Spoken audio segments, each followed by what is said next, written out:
Hey guys, in this video I will show you how to auto-refresh Looker Studio.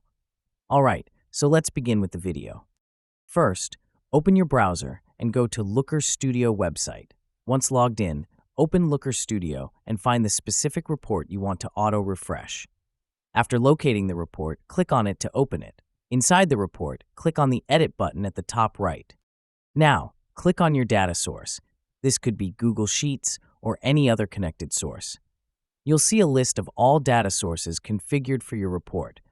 Next, go to Resources tab at the top and select Manage Added Data Sources. From the list, find the data source you wish to refresh and click Edit. This takes you into the main configuration area where you can manage how data updates. Here, click Refresh Fields. This step ensures that any new data or structural changes from your source are reflected in your Looker Studio report. Now, it's important to understand that Looker Studio doesn't have a built-in automatic refresh option. However, if you're using Google Sheets as your data source, updates made in the sheet are automatically synced to Looker Studio without manual intervention. So, even though there's no auto-refresh button, this combination allows your reports to stay relatively current. And that's it. So that is how you can auto-refresh Looker Studio. So that's all for this video. Thanks.